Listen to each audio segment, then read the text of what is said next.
ಬೆಳಗು ಸಾಧಕರೊಂದಿಗೆ ಸಂವಾದ ಪ್ರತಿದಿನ ಬೆಳಗ್ಗೆ 7 ಗಂಟೆಗೆ TD1 ಹಾಗೂ ಚಂದನದಲ್ಲಿ. ಹರಳೂರು ಶಿವಕುಮಾರ್ ಅವರೇ, ನಾವು ಶಿಶುಗೀತೆಗಳ ಬಗ್ಗೆ ಕೂಡ ಮಾತಾಡ್ತಾ ಇದ್ವಿ. ತಮ್ಮ ಶಿಶುಗೀತೆ ಯಾವ ಥರ ಇದೆ ಅಂತ ವಾಚನ ಮಾಡ್ತೀರಾ? ಸರ್, ಶಿಶುಗೀತೆ ಇದು ನಮ್ಮ ಮಗಳಿಗೂ ಕುರಿತು ಬರೆದಿದ್ದು. ಇದ್ರ ಒಂದೆರಡು ಅಂಶಗಳನ್ನ ಹೇಳ್ತೀನಿ. ಆ ಹುಡುಗಿ ನಾನು ಬರೆದಂಥ ಇದನ್ನ ಒಂದು 2-3 ಸಲ ಹೇಳಿದ್ದೆ ಅಷ್ಟೇನ. ಅವಳು ಅಷ್ಟೊಂದು ಶಾರ್ಪ್ ಆಗಿ ಅದನ್ನು ಗಟ್ ಮಾಡಿಬಿಟ್ಟು ಹಾಗೆ ಸೂಕ್ತವಾಗಿ ಮಡಿಕೊಂಡಿದ್ದಾಳೆ. ಒಂದು ಅವ್ರ ಶಾಲೆಯಲ್ಲಿ ಫಂಕ್ಷನ್ ನಡೀತಾ ಇರ್ತಕ್ಕಂಥ ಸಂದರ್ಭದಲ್ಲಿ ಎಲ್ಲರೂ ಹಾಡು ಹೇಳಿದ್ದಾರೆ. ಇವಳು ಇದ್ಗಿದ್ದಂಗೆ ದಿಢೀರ್ನೆ ವೇದಿಕೆ ಮೇಲೆ ಹೋಗ್ಬಿಟ್ಟು ನಾನು ಒಂದು ಹಾಡು ಹೇಳ್ತೀನಿ ಅಂದಾಗ ಈ ಹಾಡನ್ನ ಅವರು ಹೇಳಿರ್ತಕ್ಕಂಥ ವಿಚಾರ ಅದು ಅತ್ಯಂತ ಸಂತೋಷವನ್ನು ತಂದುಕೊಟ್ಟಂಥದ್ದು. ಅದು ಅವಳನ್ನು ಕುರಿತು ಬರೆದಿದ್ದು. ನಮ್ಮ ಭುವನ ಪುಟ್ಟಿ ಆ ನೋಡಿದ್ರೇನೆ ದಿಟ್ಟಿ, ಆ ಮಾತು ಮುತ್ತು ರತುನ ಸುಂದರ ಇವಳ ನಯನ, ಆಟ ಪಾಠ ಇಷ್ಟ, ಆ ಬಿದ್ದರೆ ಮಾತ್ರ ಕಷ್ಟ, ತಿಂಡಿ ಹೆಚ್ಚು ಕೇಳ್ತಾಳೆ, ಕೊಡಿಸದಿದ್ರೆ ಹಳ್ತಾಳೆ, ಕತೆಗಳ ಕೇಳೋ ಜೋರು, ತರ್ತಾಳೆ ನಿತ್ಯ ತೀಟೆ ದೂರು, ಶಾಲೆಯಲ್ಲಿ ಇವಳೆ ನಾಯಕಿ, ಮನೆಯಲ್ಲಿ ತುಂಬಾ ಚಾಲಾಕಿ, ನವಿಲು ಗರಿಯ ಕಿತ್ತಿಡುತ್ತಾಳೆ, ಮರಿಯನ್ನು ಮಾಡಿದೆ ಅಂತಾಳೆ, ಗೆಜ್ಜೆ ಬಳೆಯನ್ನು ತೊಡ್ತಾಳೆ, ಗಲಗಲ ದನಿಯನ್ನು ಮಾಡ್ತಾಳೆ. ಈ ರೀತಿ ಆ ಲಾಲಿತ್ಯನೋ ಇದೆ. ಹೌದೌದು, ಖಂಡಿತ. ಅಂದ್ರೆ ಆ ಮಕ್ಕಳ ಒಂಥರ ತುಂಟಾಟಿಕೆ ಎಷ್ಟು ಒಂಥರ ಖುಷಿ ಕೊಡುವಂಥದ್ದು, ಅದನ್ನ ನೀವು ಸಾಲಗಳಲ್ಲಿ ಬರಲಿಕ್ಕೆ ಪ್ರಯತ್ನ ಪಟ್ಟಿದ್ದೀರಿ. ಇನ್ನು ನಿನ್ನೊಲವು ಅಂತ ಮತ್ತೊಂದು ಕೃತಿಯಲ್ಲಿ ಒಂದು 53 ಕವನಗಳನ್ನ ಬರೆದಿದ್ದೀರಿ. ಅಂದ್ರೆ ಈ ಕವನಗಳ ಮೂಲಕ ನೀವು ಎಂಥ ವಿಚಾರಗಳನ್ನ ಹೆಚ್ಚು ಪ್ರಚಾರ ಮಾಡೋದಕ್ಕೆ ಪ್ರಯತ್ನ ಪಟ್ಟರೆ? ಸರ್, ನಿನ್ನೊಲವು ಅಂತಕ್ಕಂಥ ಇದು ಸ್ವಲ್ಪ ಸಾಮಾಜಿಕ ವಿಚಾರಗಳನ್ನು ಒಳಗೊಂಡಿರ್ತಕ್ಕಂಥದ್ದು ಮತ್ತು ವ್ಯಕ್ತಿ ಜೀವನಗಳನ್ನು ಕುರಿತು ಕವನಗಳ ರೂಪದಲ್ಲಿ ಚಿತ್ರಿಸಿದ್ದೀನಿ. ಇದು ನಿನ್ನೊಲವು ಅಂತ ಯಾಕೆ ಹೆಸರಿಟ್ಟೆ ಅಂತಂದ್ರೆ, ನಾನು ಪ್ರೌಢಶಾಲೆಯಲ್ಲಿ ಓದಬೇಕಾದ್ರೂ ಅತ್ಯಂತ ಕಠಿಣವಾದ ಪರಿಸ್ಥಿತಿ. ಆಗ ನನ್ನ ಅಣ್ಣ H.S. ಶಿವರುದ್ರಯ್ಯ ಅಂತ, ಅವನು 100 ರೂಪಾಯಿಗೆ 20 ರೂಪಾಯಿ ಬಡ್ಡಿ ಕಟ್ಟಿ ನನ್ನನ್ನು ಓದಿಸ್ತಾ, ಆ ಪುಣ್ಯಾತ್ಮ ನನ್ನ ಓದಿಸ್ತಲೇ ಇದ್ದಿದ್ರೆ ಇವತ್ತು ನಿಮ್ಮ ಮುಂದೆ ಕೂತ್ಕೊಳಕ್ಕೆ ಆಗ್ತಿರ್ಲಿಲ್ಲ. ಅದಕ್ಕೋಸ್ಕರ ಅವರಿಗೆ ಅವನು ಒಲವು, ನಮ್ಮ ಅಣ್ಣನ ಒಲವಿದ್ದಕ್ಕೋಸ್ಕರ ನಿನ್ನೊಲವು ಅಂತಕ್ಕಂಥ ಒಂದು ಬದುಕಿನಲ್ಲಿ ಯಾರೋ ಒಬ್ಬ ವ್ಯಕ್ತಿ ನಮ್ಮ ಮನಸ್ಸನ್ನು ತಟ್ಟಿರ್ತಾರಲ್ವ. ನಿಜ, ಖಂಡಿತ ಸರ್. ಅಂದ್ರೆ ಆ ಪ್ರೇರಣೆಯನ್ನ ನಾವು ಪಡೆಯುವಂಥದ್ದು ಮುಖ್ಯ, ನಾವು ಬೇರೆಯವ್ರಿಗೆ ಪ್ರೇರಣೆ ನೀಡೋದು ಮುಖ್ಯ ಆಗುತ್ತಲ್ವಾ? ಯಾಕಂದ್ರೆ ನಾವು ನಮ್ಮ ಈ ಮಾಡಿರ್ತಕ್ಕಂಥ ಒಂದು ಸೇವೆ ಅವನ್ನೆಲ್ಲ ನಾವು ಸ್ಮರಣೆ ಮಾಡಿದಾಗ ಮುಂದಿನ ಪೀಳಿಗೆ ನಾವು ಅದನ್ನು ಕೊಟ್ಟಂತ ಕಾಣಿಕೆ ಆಗುತ್ತೆ. ಅವಾಗ ಬೇರೆ ಸಹೋದರರು ಕೂಡ ನನ್ನ ತಮ್ಮನ್ನು ಈ ರೀತಿ ಸಾಕಿ ಸಲಹಬೇಕು, ರಕ್ಷಣೆ ಮಾಡಬೇಕು ಅನ್ನೋ ಒಂದು ಮನೋಭಾವನೆ ಅವರಲ್ಲಿ ಬರ್ತದೆ ಅಂತಕ್ಕಂಥ ನನ್ನ ಉದ್ದೇಶ. ಸರಿ, ಈಗ ಇಷ್ಟೊಂದೆಲ್ಲ ಕೃತಿಗಳನ್ನು ತಾವು ಬರೆದಿದ್ದೀರಿ, ಜೊತೆಗೆ ಈ ಕಡೆ ಲೇಖಕರಾಗೋದ್ರ ಜೊತೆಗೆ ಶಿಕ್ಷಕರಾಗಿದ್ದೀರಿ ತಾವು. ಹೌದು. ಈ ಶಿಕ್ಷಕರು ಆಗಿರುವಂಥದ್ದೇನೇನೆ ಎಲ್ಲೋ ಒಂದು ಕಡೆ ಒಂಥರ ಮನಸ್ಸನ್ನ ಏನಂತಾರೆ, ಜೀವನ ಸಾರ್ಥಕ ಅನ್ನೋ ಭಾವನೆ ಸುಮಾರು ಜನಕ್ಕೆ ಬರ್ತದೆ. ತಮ್ಮನ್ನು ಗಮನಿಸಿದ್ರು ಬರ್ತಾ ಇದೆ. ಏನಂತಾರೆ? ಖಂಡಿತ ಬರ್ತದೆ. ಶಿಕ್ಷಕ ವೃತ್ತಿ ಅಂತಕ್ಕಂಥದ್ದು ಅತ್ಯಂತ ಪವಿತ್ರವಾದ್ದು. ಇದು ಆಯ್ಕೆ ಅಲ್ಲ, ಇದು ನಮ್ಮ ಕರ್ತವ್ಯಕ್ಕೆ ನಮ್ಮನ್ನು ನಾವು ತೊಡಗಿಸ್ಕೊಳ್ತಕ್ಕಂಥ ಒಂದು ಉತ್ತಮವಾದ ಸೇವೆ ಅಂತ ನನ್ನ ಭಾವನೆ. ಈ ಒಂದು ಇದು ಕರ್ತವ್ಯ ಇದೆಯಲ್ಲ, ಮಕ್ಕಳು ದೇವಸ್ಥಾನದ ದೇವರನ್ನು ಪೂಜೆ ಮಾಡ್ತಕ್ಕಂಥದ್ದು ಎಷ್ಟು ಶ್ರೇಷ್ಠ ಪವಿತ್ರ ಅಂತ ನಾವು ತಿಳ್ಕೊಂಡಿದ್ದೀವೋ, ಮಕ್ಕಳಿಗೆ ನಿಷ್ಠೆಯಿಂದ ಪಾಠ ಮಾಡ್ತಕ್ಕಂಥದ್ದು ಅಷ್ಟೇ ಶ್ರೇಷ್ಠ ಅಷ್ಟೇ ಪವಿತ್ರ ಅಂತ ನನ್ನ ಭಾವನೆ ತಿಳ್ಕೊಂಡಿದ್ದೀನಿ. ಮಕ್ಕಳಿಗೋಸ್ಕರ ನಾವು ಏನೆಲ್ಲ ಕೊಡ್ಬೋದು ಅವರನ್ನ ಅರ್ತು ಅವರನ್ನ ಕೊಟ್ರೆ ಅದು ಸಾರ್ಥಕವಾಗತಕ್ಕಂಥ ಜೀವನ. ನಮ್ಮ ಯಾವುದೇ ವೃತ್ತಿನಲ್ಲಿ ಸಿಗದಲ್ಲೇ ಇರತಕ್ಕಂಥ ಒಂದು ತೃಪ್ತಿ, ನೆಮ್ಮದಿ ಎಲ್ಲವೂ ಕೂಡ ಈ ಶಿಕ್ಷಕ ವೃತ್ತಿನಲ್ಲಿ ದೊರೆಯುತ್ತದೆ. ಯಾವುದೋ ಜನ್ಮದ ಪುಣ್ಯದ ವಿಶೇಷದಿಂದ ನಾವು ಗುರು ವೃತ್ತಿಯನ್ನು ಆಯ್ಕೆ ಮಾಡ್ಕೊಂಡಿದ್ದೀವಿ ಅಂತಕ್ಕಂಥದ್ದು ನನ್ನ ಭಾವನೆ. ಅಂದ್ರೆ ಶಿಕ್ಷಕರಾಗಿ ನಿಮ್ಮ ಅನುಭವ ಯಾವ ತರ ಹಂಚಿಕೊಳ್ತೀರಿ? ಸರ್, ಶಿಕ್ಷಕರಾಗಿ ಅಂತಕ್ಕಂಥದ್ದು ಹೇಗೆ ಅಂತಂದ್ರೆ, ಈ ಕುಸುಮದಲ್ಲಿ ಒಂದು ಪರಿಮಳ ಇರ್ತದೆ, ಅದನ್ನು ತೋರ್ಸಕ್ಕಾಗಲ್ಲ. ಆ ರೀತಿಯಾಗಿ ಅವ್ಯಕ್ತವಾಗಿರ್ತಕ್ಕಂಥ ಹಲವಾರು ವಿಚಾರಗಳು ಇರ್ತವೆ. ಅವೆಲ್ಲವೂ ನಮ್ಮ ಬದುಕಿನಲ್ಲಿ ಶಿಕ್ಷಕ ವೃತ್ತಿನಲ್ಲಿ ಅವೆಲ್ಲವನ್ನು ನಾವು ಕಂಡುಕೊಂಡಿದ್ದೀವಿ. ನಮ್ಮ ಅಂತರಾತ್ಮಕ್ಕೆ ಅದು ನೆಮ್ಮದಿಯನ್ನು ತಂದುಕೊಟ್ಟಿರ್ತಕ್ಕಂಥದ್ದು.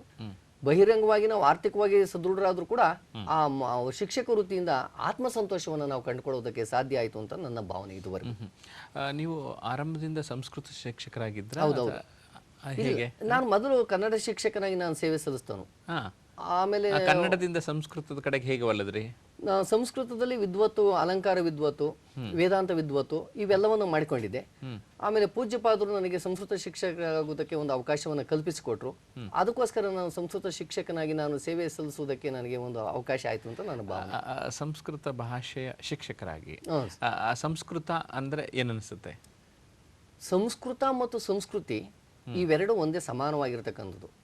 ಈಗ ಪಾರ್ವತಿ ಪರಮೇಶ್ವರ ಅರ್ಧನಾರೀಶ್ವರ ತತ್ವ ಅಂತ ಇದೆಯಲ್ಲ, ಈ ಕಾಳಿದಾಸ ಒಂದು ಕಡೆ ಹೇಳ್ತಾನೆ, ಆರಂಭ ಶ್ಲೋಕದಲ್ಲಿ ಏನ ವಾಗರ್ತಾವಿವ ಸಂಪೃಕ್ತ ವಾಗರ್ತ ಪ್ರತಿಪತ್ತಯೇ ಜಗತಃ ಪಿತರೋ ಒಂದೇ ಪಾರ್ವತಿ ಪರಮೇಶ್ವರವು ಅಂತ. ಆ ರೀತಿ ಪಾರ್ವತಿ ಪರಮೇಶ್ವರರ ಸಂಗಮದಂತೆ ಇರತಕ್ಕಂಥ ಈ ಸಂಸ್ಕೃತ ಮತ್ತು ಸಂಸ್ಕೃತಿ ಎರಡು ಕೂಡ ಸಮಾನವಾಗಿರತಕ್ಕಂಥದ್ದು. ಸಂಸ್ಕೃತ ಬಿಟ್ರೆ ಸಂಸ್ಕೃತಿ ಇಲ್ಲ, ಸಂಸ್ಕೃತಿ ಬಿಟ್ರೆ ಸಂಸ್ಕೃತ ಇಲ್ಲ. ಹಾಗೆ ನಮ್ಮ ಜೀವನದ ಒಂದು ಸಂಸ್ಕೃತಿಯನ್ನು ಕಲಿಸಿಕೊಡ್ತಕ್ಕಂಥ ಒಂದು ಪವಿತ್ರವಾದ ವಿದ್ಯೆ ಅಂತ ನಾನು ಭಾವಿಸಿದ್ದೀನಿ. ಆ ಹುದ್ದೆ ದೊರಕ್ತಲ್ಲ ಅಂದ್ರೆ ಅದು ಪವಿತ್ರವಾದ ವಿದ್ಯೆ ಅಂತ ಭಾವಿಸಿ ತಗೊಂಡಾಗ ಚೆನ್ನಾಗಿರ್ತದೆ.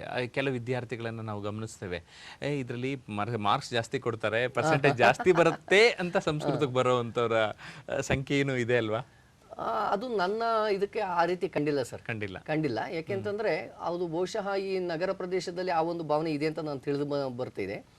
ಆದ್ರೆ ಗ್ರಾಮೀಣ ಪ್ರದೇಶದ ನಾನು ಸೇವೆ ಸಲ್ಲಿಸತಕ್ಕಂಥ ವ್ಯಕ್ತಿ, ಆ ಮಕ್ಕಳುಗಳು ಬಹಳ ಪ್ರೀತಿಯಿಂದ ನಾನು ಸಂಸ್ಕೃತವನ್ನೇ ಕಲಿಬೇಕು, ಸಂಸ್ಕೃತವೇ ನನಗಿಷ್ಟ. ಯಾಕಪ್ಪ ಸಂಸ್ಕೃತ ತಾಣ್ತೀವಿ ಅಂದ್ರೆ, ಇಲ್ಲ ಸರ್ ನಮ್ಮ ಮನೆ ತಂದೆ ತಾಯಿ ಹೇಳಿದ್ದಾರೆ ನಾವು ಸಂಸ್ಕೃತನೇ ತಾಣ್ತೀವಿ ಅಂತ ಹೇಳಿ ಅವರೇ ಸ್ವಇಚ್ಛೆಯಿಂದ ಬಂದು ಸಂಸ್ಕೃತವನ್ನು ಕಲಿಯೋದಕ್ಕೆ ಬರ್ತಾ ಇದ್ದಾರೆ.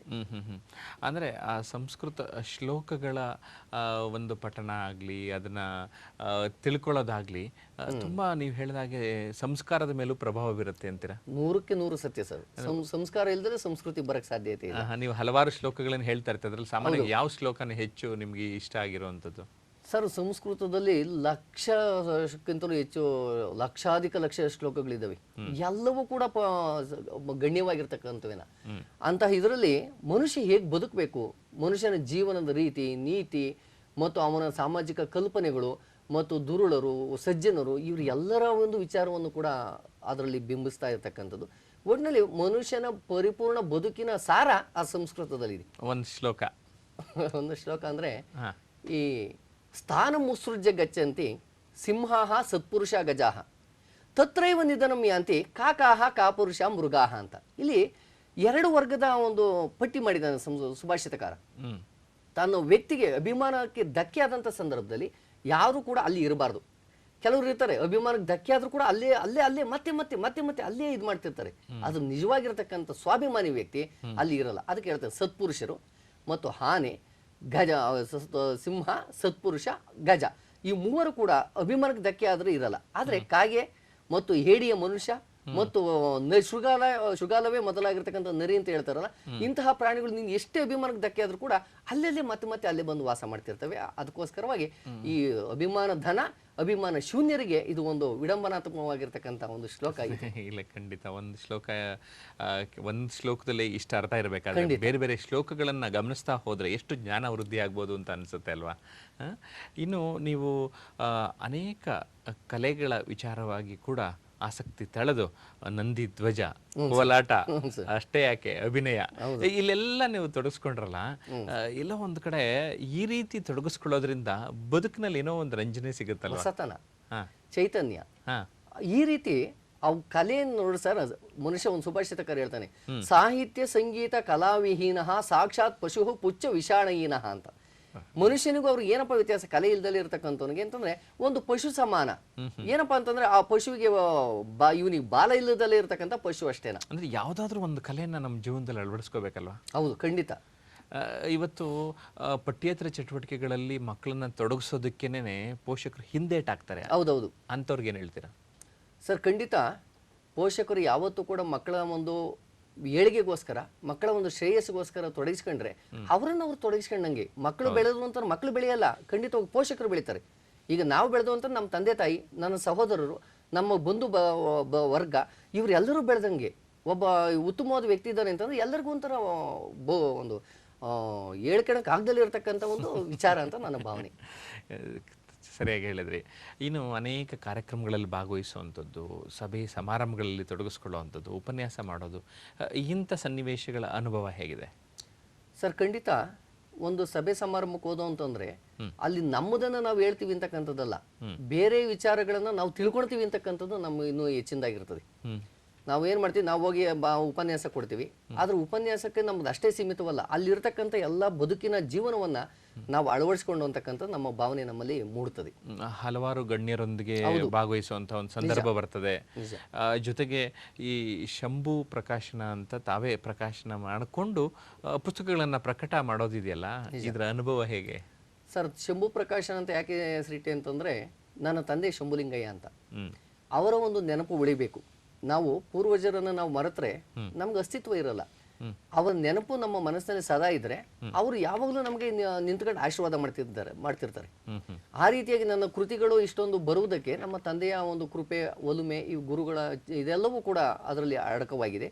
ಅದಕ್ಕೋಸ್ಕರ ಆ ಒಂದು ಸಭೆ ಸಮಾರಂಭಗಳನ್ನು ನಮ್ಮ ಪ್ರಕಾಶದ ಮೂಲಕ ಪುಸ್ತಕ ಪ್ರಕಟಣೆ ಮಾಡುವಾಗ ಇನ್ನೊಂದು ಏನು ಅಂದ್ರೆ, ಹಲವಾರು ಗಣ್ಯದ ಸಮಾಜ ವ್ಯಕ್ತಿಗಳನ್ನ, ಸಮಾಜದ ಉತ್ತಮ ಸೇವೆ ಸಲ್ಲಿಸಿರ್ತಕ್ಕಂಥವ್ರನ್ನ ಸನ್ಮಾನ ಮಾಡಿ ಅವರನ್ನು ಗೌರವಿಸ್ತಕ್ಕಂಥ ಒಂದು ಕೃತಜ್ಞತಾ ಒಂದು ಭಾವನೆಯನ್ನ ನಾನು ರೂಢಿಸ್ಕೊಂಡಿದ್ದೀನಿ. ನಾನು ಯಾವುದೇ ಪುಸ್ತಕ ಬಿಡುಗಡೆ ಮಾಡ್ಬೇಕಲ್ಲಿ ನಾವು ಫಸ್ಟ್ ನಾವು ಅರಳೂರು ಮಲ್ಲಿಗೆ ಪುಸ್ತಕ ಇದು ಮಾಡಿದಾಗ ಪ್ರೊಫೆಸರ್ ಕೋರಂ ಬಸವರಾಜು ಅಂತ ನಾನು ಗುರುಗಳು, ಅವರನ್ನ ಕರೆದು ಅವರಿಗೆ ಸನ್ಮಾನ ಮಾಡಿ ಅವ್ರ ಆಶೀರ್ವಾದ ತಕ್ಕಂಡೆ ನಾನು ಎಲ್ಲಾ ಕೃತಿಗಳನ್ನು ನಾನು ರಚನೆ ಮಾಡೋದಕ್ಕೆ ತೊಡಗಿದ್ದು. ಹೀಗೆ ಒಂದು ಪ್ರತಿಯೊಂದು ಇದರಲ್ಲೂ ಅಷ್ಟೇ ಅವರ ಒಂದು ಸೇವೆಗೋಸ್ಕರ ಒಂದು ನನ್ನ ಒಂದು ಕಾಣಿಕೆ, ಕಿರು ಕಾಣಿಕೆ ಅಂತ ನಾನು ಭಾವಿಸಿದ್ದೀನಿ ಕೊಡುವುದು. ಅಂದ್ರೆ ವಿವಿಧ ಪ್ರಕಾರಗಳಲ್ಲಿ ಕೂಡ ನೀವು ಅದು ಪ್ರಯತ್ನ ಪಟ್ಟಾಗ ಅದರಲ್ಲಿ ಕೂಡ ಒಂದು ಹೊಸತನ ಅನ್ನೋದು ಬರುತ್ತೆ. ಕವನ ಬರಿತಾ ಇದ್ದವರು ಲೇಖನ ಬರೆಯುವಂಥದ್ದು, ಹಾಗೆ ಚುಟ್ಕ ಬರೆದಾಗ ಸರ್ ಚುಟುಕ ಬರೆಯಕ್ಕೆ ನನಗೆ ಮೂಲ ಪ್ರೇರಣೆ ಅಂದ್ರೆ ನಮ್ಮ ಗುರುಗಳು CP ಕೃಷ್ಣಕುಮಾರ್ CPK ಅಂತವ್ರು. ಅವ್ರು ನಾನು MA ಓದ್ತಾ ಇರ್ಬೇಕಾದ್ರೆ ಒಂದು ಚುಟುಕ ಹೇಳೋರು. ಆದ್ರೆ ಅವಾಗ ಅವ್ರು ಹೇಳ್ದಾಗ ನಾವೇನಿಲ್ಲ ಕ್ಲಾಸಲ್ಲಿ ಕೇಳ್ದೋ ಸುಮ್ಮನೆ ಬಂದ್ಬಿಟ್ಟು ಅವ್ರು ಒಂದು ಚುಟುಕ ಹೇಳೋರು, ಎಲೆ ತರುಣಿ ನೀನಾಗಿರುವೆ ಮುತ್ತು ರತ್ನಗಳ ಭರಣಿ ಅಂತ. ಆ ಒಂದು ಚುಟುಕ ನನ್ನನ್ನು ಎಷ್ಟು ಮನಸ್ಸಿನಲ್ಲಿ ಅದು ಬೇರೂರಿ ನಿಂತು ಬಿಡ್ತು ಅಂತಂದ್ರೆ, ಅದೇ ಬೆಳಕಂತ ನನ್ನ ಮನಸ್ಸಿನಲ್ಲಿ ಬಂತು. ಆಮೇಲೆ ನಮ್ಮ ಜರುಗಿನಲ್ಲಿ ಶಿವಶಂಕರ್ ಇರ್ಬೋದು, ಆಮೇಲೆ ನಮ್ಮ ಒಂದುಡಿಕೆನಲ್ಲಿ ಮಹೇಶ್ ಅಂತ ಇದ್ರು ನಮ್ಮ ಸ್ನೇಹಿತರು, ಒಂದುಡಿಕೆ ಮಹೇಶ್ ಅಂತ, ಅವರು ಹಲವಾರು ಚುಟುಕಗಳನ್ನು ಬರೆದ್ರು. ಅವರು ವಿಧಿವಶರಾದ್ರು, ಪಾಪ ಅವರನ್ನು ನೆನಿಬೇಕು ಇವತ್ತು. ಈ ರೀತಿ ಹಲವಾರು ಜನ ವ್ಯಕ್ತಿಗಳು ನಮ್ಮ ಆ ಚುಟುಕಕ್ಕೆ ಪ್ರೇರೇಪಣೆ ಆಗಿದ್ದಾರೆ. ಆ ಪ್ರೇರೇಪಣೆಯಿಂದ ನಾನು ಚುಟುಕುಗಳನ್ನ ಬರೆದು ಸಮಾಜದ ವಿಚಾರಗಳನ್ನ ಸಣ್ಣದರಲ್ಲಿ ನಾನು ತೋರ್ಸಕ್ಕೆ ಪ್ರಯತ್ನ ಪಟ್ಟಿದ್ದೀನಿ. ಈ ನಿಟ್ಟಿನಲ್ಲಿ ನಿಮ್ಮ ಕುಟುಂಬದ ಸಹಕಾರ ಎಲ್ಲ ಚೆನ್ನಾಗಿದೆ? ಖಂಡಿತ ಸರ್. ಯಾಕೆಂದ್ರೆ ನನ್ನ 4 ಜನ ಅಣ್ಣಂದಿರು, ಶಿವರುದ್ರಯ್ಯ, ಶಿವಲಿಂಗಯ್ಯ ದೊಡ್ಡವರು, 2ನೇ ಶಿವರುದ್ರಯ್ಯ, 3ನೇ ಪ್ರಭುಶಂಕರು. ಎಲ್ಲದಕ್ಕಿಂತ ನನಗೆ ಹೆಚ್ಚು ಇಷ್ಟಪಡೋದು ನನ್ನ ಅಕ್ಕ. ನನ್ನ ಅಕ್ಕ ಅಂತ ನನಗೆ ಬಹಳ ಇದು ಅಂತಹ ಸೋದರಿ. ಮತ್ತು ಎಲ್ಲ ಕುಟುಂಬ ವರ್ಗದವರು ಹಲವಾರು ಜನ, ನಮ್ಮ ಗೂಳ್ಯದ ಕುಟುಂಬ ಇರ್ಬೋದು, ನಮ್ಮ ಇನ್ನೊಂದು ಊರಿನವ್ರು ಇರ್ಬೋದು, ಪ್ರತಿಯೊಬ್ಬರು ಅಷ್ಟೇ, ಎಲ್ಲ ಊರು, ನಮ್ಮ ಎಣಗೆರೆನವ್ರು ಇರ್ಬೋದು, ಎಲ್ಲ ಒಂದು ಊರಿನವರು ಸರ್. ಇಂಥ ಊರು ಅಂತ ಏನಿಲ್ಲ ನಮ್ಮ ಇಡೀ. ಆಮೇಲೆ ಹೆಚ್ಚಿನದಾಗಿ ನಾನು ಮಠದಲ್ಲಿ ಇದೆಯಾ ಸಿದ್ಧಗಂಗಾ ಮಠದಲ್ಲಿ, ಅದು ನನಗೆ ದೊಡ್ಡ ಕುಟುಂಬ. ಆ ದೊಡ್ಡ ಕುಟುಂಬದ ಪ್ರೀತಿ ವಾತ್ಸಲ್ಯ ಅದು ಎಷ್ಟು ಅಳದ್ರು ಸಾಲದು. ಸಮುದ್ರದ ನಾವು ಬಗದು ಬಗ್ಸೆನಲ್ಲಿ ಅಳದಂಗ ಆಗುತ್ತೆ ಅಷ್ಟೇನ. ಅಷ್ಟೊಂದು ಪ್ರೀತಿ ವಾತ್ಸಲ್ಯವನ್ನ ನಾನು ಮನೆಯಲ್ಲಿ ನೆಮ್ಮದಿ ಇದ್ರೆ ಈ ತರ ಚಟುವಟಿಕೆಗಳಲ್ಲಿ ತೊಡಗಿಸ್ಕೊಳ್ಳಕ್ಕೆ ಪ್ರೇರಣೆ ಇರುತ್ತಲ್ಲ. ಖಂಡಿತ. ಯಾಕೆಂದ್ರೆ ನಮ್ಮ ಮಡದಿ ಸುಜಾತ ಅಂತ, ಅವಳು ಎಷ್ಟು ಶ್ರಮ ವಹಿಸ್ತಾಳೆ, ಎಷ್ಟು ನನಗೆ ತ್ಯಾಗ ಮಾಡ್ತಾಳೆ ಅನ್ನೋದಕ್ಕೆ, ನಾನು ಓದ್ತಾ ಇರ್ತಕ್ಕಂಥ ಬರಿತಾ ಇರ್ತಕ್ಕಂಥ ಸಂದರ್ಭದಲ್ಲಿ ನಾನು ಯಾವುದೇ ಒಂದು ಇದು ಕೆಲಸಗಳನ್ನ ಅಥವಾ ತೋರಿಸ್ತಲೇನ ಕೆಲಸಗಳು ಇನ್ನೊಂದು ಯಾವುದಕ್ಕೂ ಹಚ್ಚಿದಲ್ಲೇನ ಎಲ್ಲ ನಾನು ಮಾಡ್ತಕ್ಕಂಥ ಕೆಲಸ ಕಾರ್ಯಗಳನ್ನ ಆಕೆನೇ ಮಾಡ್ಕೊಂಡು ಹೋಗಿ ನನ್ನ ಜೀವನದಲ್ಲಿ ಅವ್ರು ಬರಿತಾ ಇದ್ದಾರೆ, ಗಲಾಟೆ ಮಾಡ್ಬಿಟ್ಟು ಮಕ್ಕಳನ್ನ ಸುಮ್ಮನಿರ್ಸ್ತಾ ಇರ್ತಾಳೆ, ಸುಮ್ಮನೆ ಕೈಸನೆ ಬೈಸನೆ ಮಾಡಿ ಅಂತ ಇದು ತ್ಯಾಗ ವ್ಯಕ್ತಿಗಳು ನನ್ನ ಜೊತೆನಲ್ಲಿ ಇರೋದ್ರಿಂದ ನಾನು ಇವತ್ತು ಈ ಕೃತಿಗಳನ್ನ ಬರೆಯೋದಕ್ಕೆ ಸಾಧ್ಯ. ಇನ್ನು ಬಿಡು, ಇನ್ನು ಸಮಯ ಸಿಕ್ಕರೆ ಬೇರೆ ಬೇರೆಯವರು ಚಲನಚಿತ್ರಕ್ಕೆ ಹೋದ್ರೆ ನೀವು ಪುರೋಹಿತಿಕೆ ಮಾಡಕ್ ಹೊರಟು ಬಿಡ್ತೀರಿ. ಪುರೋಹಿತರಾಗಿ ಅನೇಕ ಮದುವೆ ಮಾಡಿಸಿದಿರಿ, ಸರಳ ವಿವಾಹಗಳನ್ನ ಮತ್ತೆ ವಚನ ಮಾಂಗಲ್ಯಗಳನ್ನೆಲ್ಲ ಮಾಡಿದಿರಿ. ಈ ಅರಳಿ ಬೇವು ಮರಗಳ ವಿವಾಹ ಮಾಡ್ತಿರಂತಲ್ಲ, ಏನದು ಕತೆ? ಅರಳಿ ಬೇವು ಅಂತಂದ್ರೆ ಇದು ವೈಜ್ಞಾನಿಕವಾಗಿ ಇರತಕ್ಕಂತ ಒಂದು ವಿಚಾರ. ಆದ್ರೆ ಇದನ್ನ ಧಾರ್ಮಿಕ ಚೌಕಟ್ಟಿನಲ್ಲಿ ಬಂಧಿಸಿದ್ದಾರೆ ಅಷ್ಟೇನಾ. ನಮ್ಮ ಮನುಷ್ಯನಿಗೆ ಆರೋಗ್ಯಕ್ಕೆ ಪರಿಪೂರ್ಣ ಆಮ್ಲಜನಕ ದೊರೆಯಬೇಕು ಅಂತಂದ್ರೆ ಬೇವಿನ ಮರ, ಅರಳಿ ಮರ ಬೇಕೇ ಬೇಕು. ಆದ್ರೆ ಸುಮ್ಮನೆ ಬೇವಿನ ಮರ ನೆಡು ಅಂತಂದ್ರೆ ಯಾರು ನೆಡಲ್ಲ, ಅರಳಿ ಮರ ನೆಡು ಅಂತೂ ನೆಡಲ್ಲ. ಅದಕ್ಕೆ ಒಂದು ಶಿವ ಪಾರ್ವತಿ ತತ್ವ ಅಥವಾ ಒಂದು ಗಂಡ ಹೆಂಡತಿಯ ಒಂದು ಭಾವನೆ ಅವುಗಳಲ್ಲಿ ತುಂಬಿಸಿ, ಇದು ಹೆಣ್ಣು ಗಂಡು, ಇದು ಮದುವೆ ಮಾಡಬೇಕು ಅಂತಂದಾಗ ಊರಿನವ್ರು ಎಲ್ಲರೂ ಬಂದು ಅಲ್ಲಿ ಸೇರ್ಕೊಂತಾರೆ. ಹಿಂದೆ ಯಾವ್ದಾದ್ರು ಗೋಷ್ಠಿ ಸಭೆ ಸಮಾರಂಭಗಳು ನಡಿಬೇಕಾದ್ರೆ ಅರಳಿ ಮರದಡಿಯಲ್ಲಿ ನಡೀತದ್ದು. ಕಾರಣ ಏನಂತಂದ್ರೆ ಅಲ್ಲಿ ಇರ್ತಕ್ಕಂಥ ಒಂದು ಪ್ರಫುಲ್ಲವಾಗಿರ್ತಕ್ಕಂಥ ಒಂದು ವಾತಾವರಣ, ಪರಿಶುದ್ಧವಾಗಿರ್ತಕ್ಕಂಥ ಗಾಳಿಯನ್ನು ಸೇವಿಸಿದಾಗ ಅವನು ಮನಸ್ಸು ಶುದ್ಧಿ ಆಗುತ್ತೆ, ಭಾವನೆಗಳು ಶುದ್ಧವಾಗಿರ್ತವೆ. ತುಂಬಾ ಚೆನ್ನಾಗಿ ಹೇಳಿದ್ರಿ. ಈ ಕೋಟಿ ವಿದ್ಯೆಗಿಂತ ಮೇಟಿ ವಿದ್ಯೆ ಮೇಲು ಅಂತ ಇನ್ನು ಸ್ವಲ್ಪ ಸಮಯ ಸಿಕ್ಕಾಗೆಲ್ಲ ಕೃಷಿಕರಾಗೇ ಬಿಡ್ತಿರಲ್ಲ, ಇದ್ರ ಅನುಭವ ಹೇಗಿದೆ ಸರ್? ಪ್ರತಿಯೊಬ್ಬ ಮನುಷ್ಯ ಇವತ್ತು ಕಾಡನ್ನ ಕಡಿದು ನಾಡನ್ನ ಮಾಡ್ತಾ ಇದ್ದಾನೆ. ಆದ್ರೆ ಕಾಡನ್ನ ಕಡಿತಾ ಇಲ್ಲ, ತನ್ನನ್ನೇ ತಾನು ಕಡ್ಕೊಳ್ತಾ ಇದ್ದಾನೆ ಅಂತ ನನ್ನ ಭಾವನೆ. ನೋಡಿ, ಪ್ರತಿಯೊಬ್ಬ ಮನುಷ್ಯ ಮರ ಗಿಡ ಬೆಳೆಸ್ತಾ ತನ್ನ ಜೀವನದಲ್ಲಿ ಅದನ್ನ ಒಂದು ಸಾಧನೆ ಮಾಡ್ತಾ ಹೋದ್ರೆ ಇಡೀ ಜಗತ್ತಿಗೆ ನಾವು ಕಾಣಿಕೆ ಕೊಟ್ಟಂಗಾಗುತ್ತೆ. ಜಗತ್ತಿಗೆ ಕಾಣಿಕೆ ಕೊಡೋದು ಬೇಡ, ನಮಗೆ ನಾವು ಕಾಣಿಕೆ ಕೊಟ್ಕೊಂಡಂಗಾಗುತ್ತೆ. ಅದಕ್ಕೋಸ್ಕರವಾಗಿ ನಾವು ಮರ ಬೆಳೆಸಬೇಕು, ಗಿಡ ಬೆಳೆಸಬೇಕು. ರಜದ ಸಮಯದಲ್ಲಿ ನಾನು ಹೋಗಿ ಪ್ರತಿಯೊಂದು ಗಿಡಕ್ಕೆ ಗುಣಿ ಮಾಡೋದು, ಒಂದು ಸಸಿ ಹೋಗಿದ್ರೆ ನೆಡೋದು ಅಥವಾ ಒಂದು ಸರ್ವೋದು, ಈ ರೀತಿ. ಆದ್ರೆ ಇತ್ತೀಚೆಗೆ ಕೃಷಿಯಿಂದ ವಿಮುಖರಾಗ್ತಾ ಇದಾರಲ್ವಾ ಯುವಜನ, ಇದು ಎಲ್ಲೋ ಒಂದ್ ಕಡೆ ಅದೊಂಥರ ದಾರಿ ಸರಿ ಇಲ್ವೇನೋ ಅಂತ. ಸರ್ ಖಂಡಿತ. ಯಾಕೆಂತಂದ್ರೆ ಇವತ್ತು ಸಮಾಜದಲ್ಲಿ ಎಲ್ಲ ನಗರಗಳಿಗೆ ಬಂದು ವಲಸೆ ಹೋಗ್ತಾ ಇದ್ದಾರೆ. ಊರಿನಲ್ಲಿ ಬೇಕಾದಷ್ಟು ಇದಿರ್ತದೆ, ಅದನ್ನ ಬಳಕೆ ಮಾಡ್ಕೊಳಲ್ಲ. ಆ ಜನಗಳಿಗೇನು ಯಾವುದೋ ಒಂದು ಭ್ರಮಾಲೋಕದಲ್ಲಿ ಓಡ್ತಾ ಇರ್ತಾರೆ ತಮ್ಮ ಮೂಲ ಅಸ್ತಿತ್ವ ಇವುಗಳನ್ನು ಮರ್ತೇ ಬಿಡ್ತಾರೆ ಅವರು. ಅಂದ್ರೆ ನಿಮ್ಮನ್ನ ನೋಡಿ ಕಲಿಬೇಕು ಅನ್ನಿಸ್ತದೆ. ಯಾಕಂದ್ರೆ ನೀವು ಊರಲ್ಲಿ ಕೃಷಿನೂ ಮಾಡ್ಕೊಂಡು ಪಕ್ಕದೂರಲ್ಲಿ ಮೇಷ್ಟ್ರು ಆಗಿ ಬಿಡುವಾದಾಗೆಲ್ಲ ಊರೂರು ಸುತ್ಕೊಂಡು ಪುರೋಹಿತಿಕೆನೂ ಮಾಡ್ಕೊಂಡು ಇದ್ದು ಜೊತೆಗೆ ನೀವು ಆಧುನಿಕ ವಚನಗಳನ್ನು ಬರಿತಾ ಇದ್ದೀರಿ. ಅದಕ್ಕೆ ಕುಮಾರ ವಚನ ಅಂತ ಬೇರೆ ಒಂದು ಕೃತಿಗೆ ಹೆಸರಿಟ್ಟಿದ್ದೀರಿ. ನಿಮ್ಮ ಆಧುನಿಕ ವಚನದ ಒಂದು ಸವಿ ಸರ್. ಆಧುನಿಕ ವಚನ ಅಂತಂದ್ರೆ ಇದು ಬಸವಣ್ಣವರ ಕಾಲದಿಂದ ಜೇಡರ ದಾಸಿಮಯ್ಯನವರ ಕಾಲದಿಂದಲೂ ನಡ್ಕೊಂಡ್ಬಂದಿರ್ತಕ್ಕಂಥ ಒಂದು ಪರಂಪರೆ.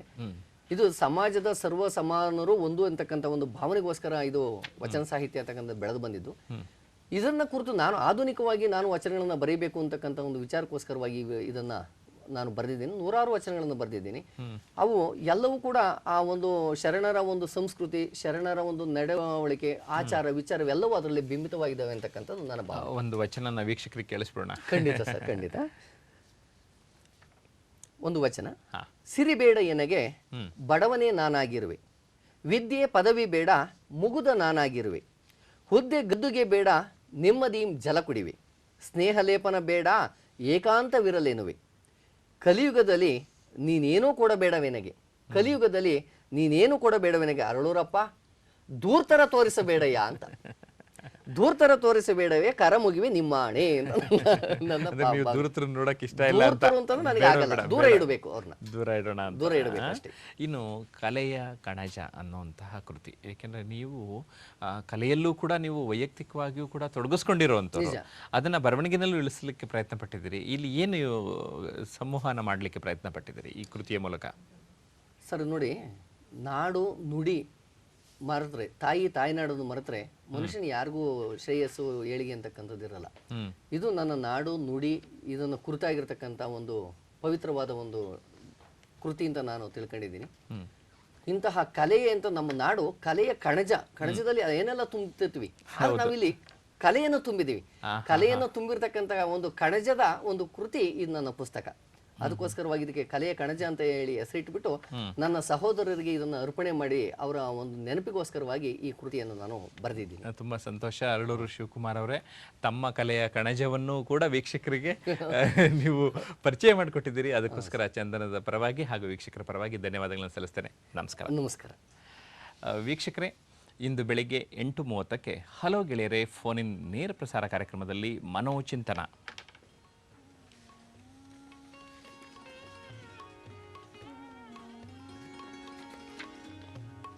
ನಾಳಿನ ಬೆಳಗು ಕಾರ್ಯಕ್ರಮ ಸ್ವರ್ಣಗೌರಿ ವಿಶೇಷ.